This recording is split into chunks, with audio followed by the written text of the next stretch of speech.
வணக்கம். இன்றைய முக்கிய செய்திகள். MBBS, BDS படிப்புகளுக்கான விண்ணப்ப பதிவு இன்று தொடங்குகிறது. மேற்கண்ட இந்த இணையதளம் மூலம் விண்ணப்பிக்கலாம் என்றும் அறிவிக்கப்பட்டுள்ளது. முதலமைச்சர் விஜய் அவர்கள் ஜூலை 2வது வாரத்தில் கரூர் செல்ல திட்டமிட்டுள்ளதாக தகவல் வெளியாகியுள்ளது.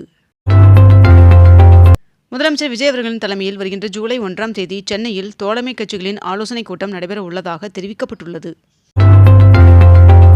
கேரள மாநிலத்தில் சற்று ஓய்ந்திருந்த தென்மேற்கு பருவமழை மீண்டும் தீவிரமடைய தொடங்கியிருக்கிறது. ரயில்வேயில் 6557 டெக்னீஷியன் பணியிடங்களை நிரப்புவதற்கான அறிவிப்பை RRB வெளியிட்டது. 22 கேரட் ஆபண தங்கத்தின் விலை சவரனுக்கு ₹560 விலை குறைந்து ஒரு சவரன் ₹1,64,400 1 கிராம் ₹13,300 விற்பனை செய்யப்பட்டு வருகிறது. இதனைத் தொடர்ந்து 1 கிராம் வெள்ளியின் விலை ₹245 விற்பனை செய்யப்பட்டு வருகிறது. மேட்டூர் அணையிலிருந்து திறக்கப்படும் நீரின் அளவு இன்று வினாடிக்கு 3000 கனஅடியாக அதிகரிக்கப்பட்டது. தமிழகத்தில் அனைத்து அரசு பேருந்துகளிலும் மகளிர் இலவச பயண திட்டத்தை விரிவுபடுத்துவது பற்றி விரிவான அறிக்கை தயாரிக்கும் பணிகள் தீவிரமடைந்துள்ளது என்று தகவல் வெளியாகியுள்ளது. மேற்கு ஆசிய பதற்றத்தால் தங்கம் வாங்குவதை தவிர்ப்பதற்காக விடுத்த வேண்டுகோளை மக்கள் ஏற்றதற்கு மன் கி பாத் நிகழ்ச்சியில் பிரதமர் நரேந்திர மோடி அவர்கள் நன்றி தெரிவித்துள்ளார். தவைக்க அமைச்சர் சரத்குமார் அவர்களை பதவி நீக்கம் செய்ய கோரி திமுக மாணவரணி இன்று ஆர்ப்பாட்டம் நடத்த உள்ளதாக தகவல் வெளியாகியுள்ளது. தமிழகத்தில் இன்று சென்னை, செங்கல்பட்டு, காஞ்சிபுரம், திருவள்ளூர், ராணிப்பேட்டை, வேலூர், திருச்சி, தஞ்சாவூர், புதுக்கோட்டை, நாமக்கல், ஈரோடு, சேலம் மற்றும் மதுரை ஆகிய மாவட்டங்களில் ஒரு சில இடங்களில் மிதமான மழையும், கோவை மாவட்டத்தின் மலைப்பகுதிகளில் நீலகிரி, திண்டுக்கல் மற்றும் தேனி ஆகிய மாவட்டங்களில் ஒரு சில இடங்களில் கனமழை பெய்ய வாய்ப்புள்ளதாக வானிலை மையம் தகவல் தெரிவித்துள்ளது. தமிழக அரசின் டெல்லி சிறப்பு பிரதிநிதியை நியமித்தது முதலமைச்சரின் தனிப்பட்ட முடிவு என்று விசிக தலைவர் திருமாவளவன் அவர்கள் தெரிவித்துள்ளார்.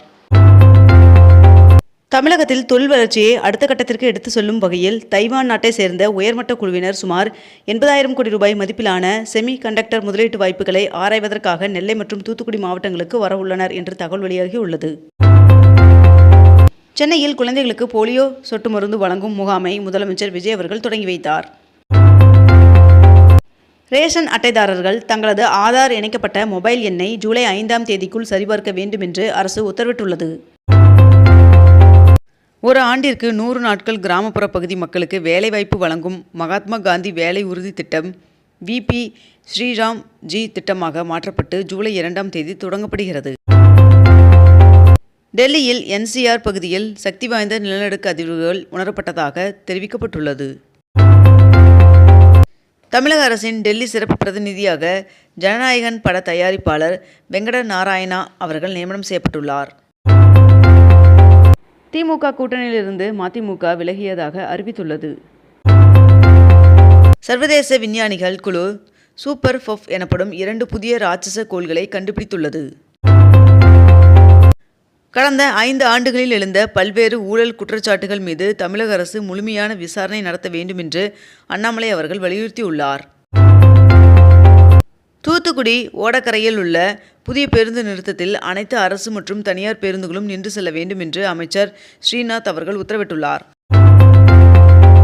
வெனிசுலாவில் ஏற்பட்ட 2 சக்தி வாய்ந்த நிலநடுக்கங்களால் உயிரிழந்தவர்களின் எண்ணிக்கை 920ஆக அதிகரித்துள்ளது. நாடு முழுவதும் ஓராண்டாக தேர்தல் ஆணையம் மேற்கொண்ட சிறப்பு தீவிர திருத்தப் பணியில் வாக்காளர் பட்டியலில் இருந்து சுமார் 6 கோடி பெயர்கள் நீக்கப்பட்டுள்ளது என்று தெரிவிக்கப்பட்டுள்ளது. தமிழ்நாடு டாக்டர் அம்பேத்கர் சட்ட பல்கலைக்கழகத்தில் சட்டப்படிப்பிற்கு ஜூன் 29ஆம் தேதி முதல் விண்ணப்பிக்கலாம் என்று அறிவிக்கப்பட்டுள்ளது. தமிழ்நாடு காங்கிரஸ் கமிட்டியின் புதிய தலைவராக மாணிக்கம் தாகூர் அவர்கள் நியமிக்கப்பட்டுள்ளார். திருப்பதி ஏழுமலையான் சுவாமி கோவிலில் சேஷ்டாபிஷேகத்தின் 2ஆம் நாளான இன்று மலையப்ப சுவாமிக்கு முத்து கவசம் அணிவிக்கப்பட்டு சிறப்பு பூஜைகள் நடைபெற்றது. 16வது இந்தியா ஜப்பான் வருடாந்திர உச்சி மாநாட்டில் பங்கேற்பதற்காக ஜப்பான் பிரதமர் வருகின்ற ஜூலை 1ஆம் தேதி இந்தியா வருகிறார் என்று தகவல் வெளியாகியுள்ளது. நடப்பு கல்வியாண்டில் தமிழக அரசு பள்ளிகளில் இதுவரை 3,37,469 மாணவர்கள் சேர்ந்துள்ளனர் என்று தகவல் வெளியாகியுள்ளது. 3 நாள் அரசுமுறை பயணமாக சீசெல்ஸ் நாட்டிற்கு பிரதமர் நரேந்திர மோடி அவர்கள் புறப்பட்டு சென்றுள்ளார்.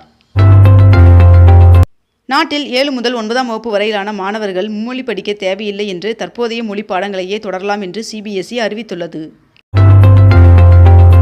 இந்தியாவில் உள்ள ஃபாக்ஸ்கான் நிறுவனத்தின் 35 கோடி ரூபாய் பங்குகளை சிங்கப்பூர் ஃபாக்ஸ்கான் நிறுவனம் வாங்கியதாக தகவல் வெளியாகியுள்ளது. சென்னை மெட்ரோ ரயில் பணிகள் காரணமாக இன்று முதல் அடையாறு எல்பி சாலையில் போக்குவரத்து மாற்றம் செய்யப்பட்டுள்ளதாக தெரிவிக்கப்பட்டுள்ளது. திருச்சி கிழக்கில் போட்டியிடுவது குறித்து தற்போது வரை முடிவு எடுக்கவில்லை என்று திமுக தலைவர் மு.க. ஸ்டாலின் அவர்கள் தெரிவித்துள்ளார். மென்பொருள் தொழில்நுட்ப மேம்பாட்டு பணியின் காரணமாக ஜூன் 28ஆம் தேதி வரை இபிஎஃப்ஓ போர்ட்டல் மூலமான சேவைகள் தற்காலிகமாக நிறுத்தப்படுவதாக அறிவிக்கப்பட்டுள்ளது. இரட்டை நிலநடுக்கத்தால் பாதிக்கப்பட்ட வெனிசுலாவிற்கு ஆபரேஷன் அமிஸ்டட் என்ற பெயரில் மிகப்பெரிய நிவாரண திட்டத்தை இந்திய அரசு அறிவித்துள்ளது. நிலநடுக்கத்தால் பாதிக்கப்பட்ட வெனிசுலாவிற்கு இந்தியா நிவாரணப் பொருட்களை அனுப்பியது. போதைப்பொருள் நெட்வொர்க்கிற்கு எதிராக கடும் நடவடிக்கை எடுங்கள் என்று மாநில அரசிற்கு மத்திய அமைச்சர் அமித்ஷா அவர்கள் வலியுறுத்தியுள்ளார். நிதிநிலை அறிக்கை தொடர்பாக ஜூலை 2ஆம் தேதி முதல் 22ஆம் தேதி வரை முதல்வர் விஜய் அவர்கள் ஆலோசனை நடத்த உள்ளார் என்று தகவல் வெளியாகியுள்ளது. சென்னையில் 284 கோடி ரூபாய் மதிப்பீட்டிலான நடைபாதை திட்ட பணிகளுக்கான டெண்டர் ரத்து செய்யப்பட்டுள்ளதாக தகவல் வெளியாகியுள்ளது. தமிழகத்தில் 12 மாநகராட்சிகளில் தூய்மை பணியை தனியார் மயமாக்கும் டெண்டர் ரத்து செய்யப்பட்டது. திருச்சியில் உள்ள காவேரி பாலம் பராமரிப்பு பணிக்காக 3 மாதங்களுக்கு மூடப்படும் என்று தெரிவிக்கப்பட்டுள்ளது. போலி மருந்துகளின் புழக்கத்தை தடுக்க அனைத்து வகையான தடுப்பூசிகள், புற்றுநோய் மருந்துகள், மனநல மருந்துகள் ஆகியவற்றின் முதன்மை பேக்கிங்கில் QR கோடு அச்சிடுவதை ஒன்றிய அரசு கட்டாயமாக்கியது. காஞ்சி காமாட்சியம்மன் சுவாமி கோவிலில் மத்திய நிதியமைச்சர் நிர்மலா சீதாராமன் அவர்கள் சுவாமி தரிசனம் செய்தார். திருவல்லிக்கேணி பார்த்தசாரதி பெருமாள் சுவாமி கோவிலில் நரசிம்ம பெருமாள் பிரம்மோற்சவம் கொடியேற்றத்துடன் கோலாகலமாக தொடங்கியது. இன்று கருட சேவையும், வருகின்ற ஜூலை 1ஆம் தேதி தேரோட்டமும் நடைபெற உள்ளதாக தெரிவிக்கப்பட்டுள்ளது. போதைப்பொருள் எதிர்ப்பு தினத்தை முன்னிட்டு நடைபெறும் மாரத்தான் போட்டியை முதலமைச்சர் விஜய் அவர்கள் அதிகாலையில் கொடியசைத்து தொடங்கி வைத்தார். மேலும் இவ்விழிப்புணர்வு மாரத்தானில் முதலமைச்சர் விஜய் அவர்களும் பங்கேற்றார். தமிழகத்தில் உள்ள அரசு மற்றும் அரசு உதவி பெறும் கலை மற்றும் அறிவியல் கல்லூரிகளில் நடப்பு கல்வி ஆண்டிற்கான கூடுதல் மாணவர் சேர்க்கைக்கு தமிழக அரசு அனுமதி வழங்கியுள்ளது. அதன்படி அரசு கல்லூரிகளுக்கு 20% கூடுதல் இடங்களும், அரசு உதவி பெறும் கல்லூரிகளுக்கு 15% கூடுதல் இடங்களுக்கும் அனுமதி வழங்கப்பட்டுள்ளது. கங்கை, காவேரி நதிகள் இணைக்கப்பட்டால் இந்தியாவின் வளர்ச்சியை யாராலும் தடுக்க முடியாது என்று ஆந்திர முதலமைச்சர் சந்திரபாபு நாயுடு அவர்கள் தெரிவித்துள்ளார். இத்துடன் இன்றைய தலைப்புச் செய்திகள் நிறைவடைந்தன. மேலும் இதுபோன்ற அண்மை தகவல்களை உடனுக்குடன் தெரிந்து கொள்ள அக்னிபூ சேனலை சப்ஸ்கிரைப் செய்து கொண்டு தொடர்ந்து இணைந்திருங்கள். நன்றி, வணக்கம்.